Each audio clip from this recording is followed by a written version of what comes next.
નમસ્કાર, હું Anita Parekh, Jayesh TV India ન્યૂઝમાં આપનું હાર્દિક સ્વાગત છે। રામ મંદિર બનવું જોઈએ એના અનેક પ્રકારના આંદોલનો થયા, અનેક લોકોએ કાર સેવા કરી, અનેક લોકોએ શહીદી ઓરી લીધી અને કેટલાય લોકોએ વર્ષો સુધી તપસ્યા કરી, વર્ષો સુધી બાધાઓ રાખી, કોઈએ મીઠાઈ છોડી, કોઈએ ચંપલ પહેરવાનું છોડ્યું, કોઈએ અલગ અલગ રીતે પોતાની લાગણીઓ વ્યક્ત કરી। આજે આદરણીય પ્રધાનમંત્રી શ્રી નરેન્દ્ર મોદી સાહેબે આખા દેશની ને આખા દુનિયામાં રહેતા હિન્દુઓની આ લાગણીઓને, એમની અપેક્ષાઓને પૂર્ણ કરી છે। એના માટે આદરણીય પ્રધાનમંત્રી શ્રી નરેન્દ્ર મોદી સાહેબનો ખૂબ ખૂબ આભાર માનીએ છીએ અને એમને ખૂબ ખૂબ અભિનંદન પણ આપીએ છીએ। આપણે રામ રાજ્યની વાત કરતા હોઈએ છીએ, પરંતુ રામનું અસ્તિત્વ નહીં સ્વીકારવું એવા પણ કેટલાક લોકો વાતો કરતા હોય છે।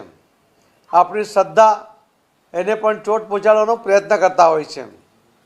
રામ રાજ્યની કલ્પના જે છે કે જે મહાત્મા ગાંધીજી પણ કહ્યું હતું, તો રામ રાજ્યની કલ્પના તો કરીએ છીએ, એની અપેક્ષા તો કરીએ છીએ, પરંતુ ભગવાન રામનું અસ્તિત્વ નથી અને ભગવાન રામનું મંદિર બનાવવામાં કોઈ યોગદાન નહીં, ઉલટી અડચણો ઊભી કરવી, એ પ્રકારની માનસિકતાવાળા લોકોની વચ્ચે પણ આદરણીય પ્રધાનમંત્રી શ્રી નરેન્દ્ર મોદી સાહેબે સૌને સાથે રાખીને કોઈ કાંકરી ચાળો થયા વગર એમણે શાંતિપૂર્વક આ મંદિરનું નિર્માણ કર્યું છે। એના માટે પણ મોદી સાહેબનો ખૂબ ખૂબ આભાર માનીએ છીએ। જે રીતે આપણે માનીએ છીએ આપણા શ્રદ્ધામાં કે ભગવાન રામ એ ભગવાન તો હતા જ, પણ સાથે સાથે અયોધ્યાના રાજા પણ હતા। અયોધ્યામાં જ્યારે એમને જન્મ થયો ત્યારે જે રીતે અયોધ્યાને સજાવવામાં આવ્યું હશે એની કલ્પના કરીએ તો આજે જ્યારે ફરીથી એમના જન્મભૂમિ પર રામ મંદિરનું નિર્માણ થયું છે, ત્યારે પણ આખો અયોધ્યાને એ જ રીતે કાયમી સજાવવામાં આવ્યું છે। આખા દેશના લોકોની જે અપેક્ષા છે કે અયોધ્યા નગરી કેવી હોવી જોઈએ, એના કલ્પના કરતાં પણ સરસ રીતે અયોધ્યાને ડેવલપ કરવામાં આવ્યું છે। મેં કહ્યું તેમ કે ભગવાન રામ રાજા પણ હતા, તો એમનો મહેલ અથવા તો એમનો રહેવાની જગ્યા એટલે કે એમનું મંદિર એ પણ ભવ્યાતિ ભવ્ય બનવું જોઈએ, એ જે અપેક્ષા હિન્દુ સમાજની હતી એ પણ આજે પૂર્ણ થઈ છે। આખા દુનિયામાં બનેલા મંદિરોમાં શ્રેષ્ઠ મંદિરો પૈકીનું આ એક મંદિર એનું નિર્માણ થયું છે અને કદાચ સૌથી વધુ શ્રદ્ધા રાખવાવાળા લોકો તમને આ મંદિર માટે જોવા મળશે। એમને એક સંતોષની લાગણી એમના જીવનમાં અનુભવી રહ્યા છે। 1991માં કેટલાય કાર સેવકોએ પોલીસના દંડા ખાધા હતા, જેલમાં પણ ગયા હતા। વિપક્ષી પાર્ટીઓ કે જે ભગવાન રામમાં શ્રદ્ધા રાખતી નહોતી એવા લોકોના જુલમો પણ સહન કર્યા હતા। આજે એમની આંતરડી ઠરી છે, એમને પણ એમના જીવતા જેવું રામ મંદિર બનવાને કારણે એમનો એક સંતોષની લાગણી સાથે એમનો જીવનનો ધ્યેય પૂરો થયો છે, એ પ્રકારની લાગણી એવો પણ વ્યક્ત કરી રહ્યા છે। આજે જ્યારે ફરીથી જ્યારે કાર સેવકોને અને શ્રદ્ધાળુઓને દરેક લોકસભામાંથી એક ટ્રેન દ્વારા મોકલવાની વ્યવસ્થા થઈ છે, એમાં અમે કાર સેવકોને પ્રાધાન્ય આપવાના છે।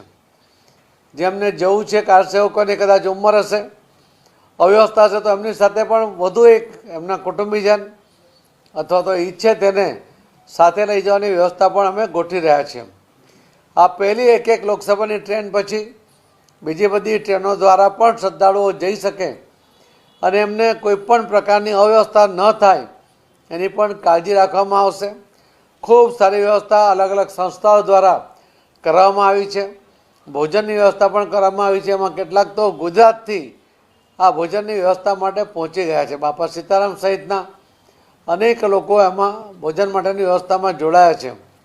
આપણને ગર્વ છે કે ગુજરાતમાંથી પણ હજારોની સંખ્યામાં કાર્યકર્તાઓ એ કાર સેવામાં ગયા હતા અને હવે લાખો શ્રદ્ધાળુઓ એ ફરીથી રામ મંદિરમાં ભગવાન રામના દર્શન કરવા માટે જશે।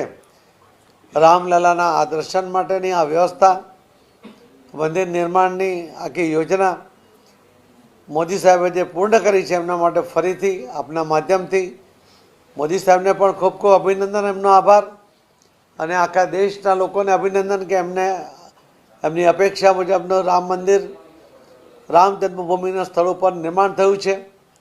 ગુજરાતના પણ તમામ ભાઈ બહેનોને અને ભારતીય જનતા પાર્ટીના આગેવાનો સહિત કાર્યકર્તાઓને પણ વિનંતી છે કે અનેક કાર્યક્રમો દ્વારા તમે જે રામમય વાતાવરણ બનાવવામાં બધાની સાથે જોડાયા છો, તો એ બધા જ શ્રદ્ધાળુઓ પણ એમને મળેલી તારીખ મુજબ એ અયોધ્યા પહોંચે અને સરળતાથી દર્શન કરીને સલામત પાછા આવે એની પણ વ્યવસ્થા પર ધ્યાન રાખે એવી હું આપના માધ્યમથી એમને વિનંતી કરું છું.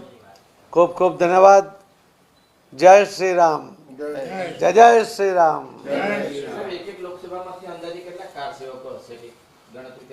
હમણાં તો એક ટ્રેન એટલે લગભગ 1400 લોકોની એક લોકસભામાંથી વ્યવસ્થા થઈ રહી છે. ધન્યવાદ.